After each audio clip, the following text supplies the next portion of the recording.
In 2008, Los Angeles made over $4 million on red light camera violations. The contract for the cameras will expire soon. Federal studies show that death caused by drunk drivers has decreased by 16%. Buying any pet medications, it's best to read all the labels so your pet, like Kobe here, will not be in danger. Authorities battling last year's station fire failed to attack the blaze quickly because they were trying to save money. States across the U.S. and countries from around the world, including Germany, the U.K., Argentina, El Salvador, and Spain, will be holding demonstrations throughout the month of September. In Los Angeles, I'm Eileen Carranza, Valley View News. Cameras usually cause people to smile, but not these. Officials say at more than $400 a ticket, cameras should increase safety and reduce accidents, but some drivers are afraid of them. I was so scared, I just stopped, I pressed on the brake. Watch this video carefully as a driver gets flashed by the camera. Some drivers do not know how to react. And then I looked around, it's like that, and I was just praying, oh my gosh, I hope nobody is behind me. Here, a car has to swerve in order to avoid an accident and from getting a red light ticket. Studies show accidents are up after cameras were installed in 20 of 32 intersections. 3 remain the same, and 9 intersections showed accidents decreasing. Some believe the cameras are there only to raise revenue.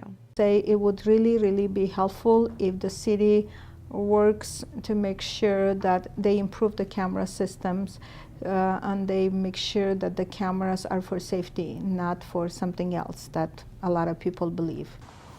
LAPD stats show a decrease of accidents at nearly 34%, but exclude rear-end accidents.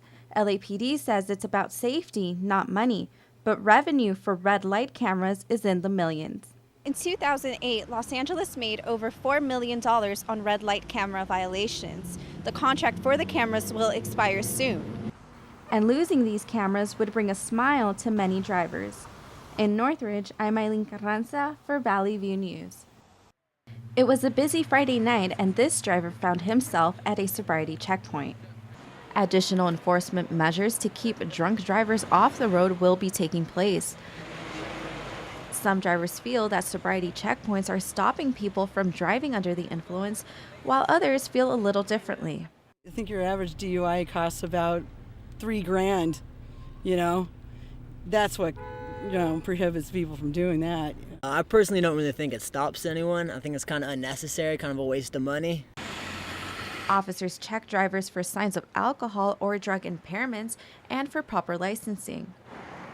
If an officer suspects that a driver is under the influence, the person will have to take a sobriety test.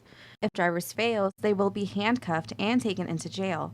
The driver can expect vehicle storage fees, license suspension, driving under the influence classes, and other expenses. Lieutenant Manuel Romeral says these checkpoints are more than just a way to stop drunk drivers. Educating the public to make them aware that we are constantly vigilant, that we want people to have a good time, but just not drink and drive at the same time. Sobriety checkpoints have been proven to help reduce the number of people injured or killed in alcohol-involved crashes.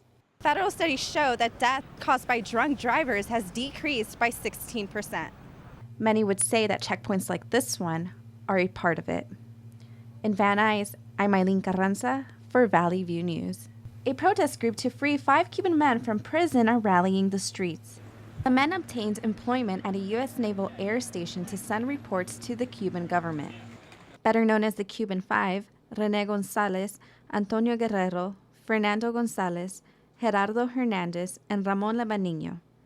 According to official organizers, the men did not commit any harm or have any weapons on them while in the U.S. So I'm here to demand, even though it's been since 1998 and these poor innocent men have been sitting in a U.S. prison for too long, I'm here to demand that they are let free.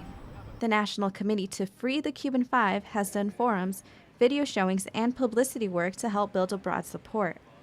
From the United States side, can't be in a position where people from other countries, especially a country that the United States has been at odds with for the last 30 years, is basically infiltrating the U.S. naval bases, getting information, providing that information to the Cuban government.